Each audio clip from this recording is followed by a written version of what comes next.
you put your finger on two things that I think are of crucial importance. One of the things we talked about the last time, you said that you weren't going to have someone else write your speeches. You said you weren't going to use a teleprompter. You were going to say what you thought.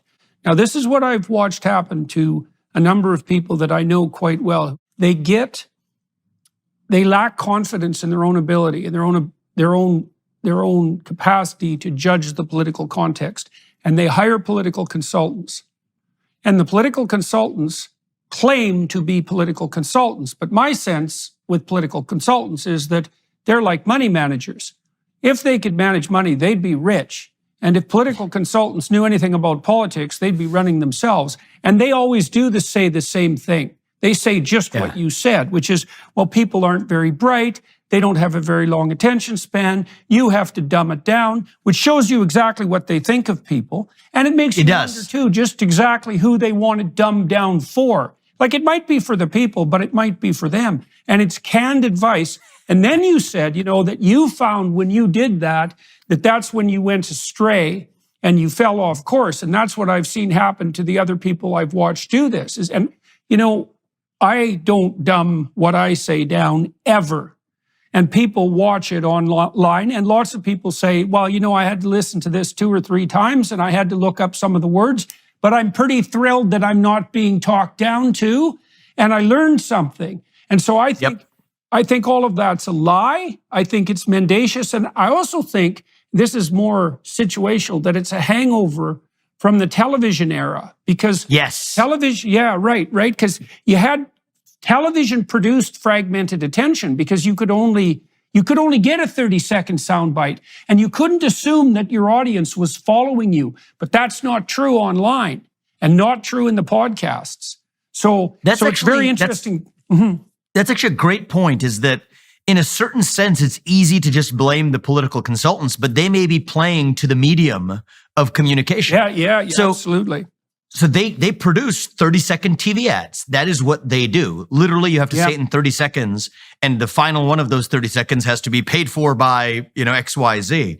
So that is already where they begin. And even TV hits that are unpaid ads, and we haven't been doing very much TV paid ads at all. One of the things I'm learning is that actually is probably, certainly at this stage of the campaign, a horrendous waste of money. Absolutely. I mean, it doesn't make any sense. But even the 3-4 minute TV hits, it's a bastardized form of the truth. And, I do think, especially in this moment we live in, the threats to liberty are complex. They do not present themselves in one bad guy and one good guy. In fact, I think one of the mistakes that the Republican Party makes, and I see this when I go to party events in particular, there'll be a lot of signs that'll say, fire Biden, and then the pledge that the Republican Party has asked people to sign is called the beat to make it onto the debate stage, which I will sign as a condition for going on the debate stage, but it's called the Beat Biden Pledge. And it's so reductionist, right? Like, the entire party apparatus is focused on one man, not because I have any great feelings about this man. I don't. I think he's an awful president. But the deeper point is he's barely the president. It's a managerial class that's actually pulling the strings. And we can get into the substance of that. But that gets back to the reductionist form on TV, or if the political consultants are giving you the advice. And you see this, just listen to the other candidates in this race. It's almost as though they're as they tell them to do, stay on message. And that message is how we defeat Joe Biden and the radical Biden agenda, as though these were words uttered by the same carbon copy printer that was served up to all of the candidates. I think it, in some literal sense, was the same carbon copy that was served up to all the candidates.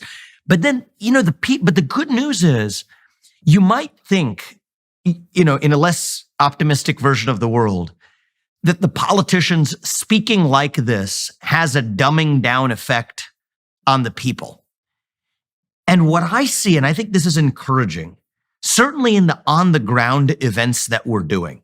Now, are these millions of people? No, but these are maybe a few hundred, or at a big event, a few thousand people at a time. And at a small event, maybe 50. In roomfuls of that size, people aren't falling for it. Right? Their eyes will glaze over. And then the questions I get from the grassroots audience base, I mean, they're like the questions I get from you.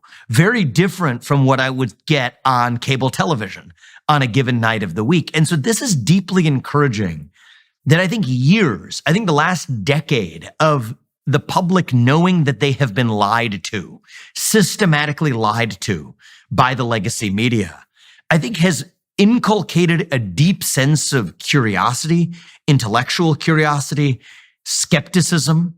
I think the mainstream media will now complain that creates conspiracy theories. Many of these conspiracy theories end up being correct.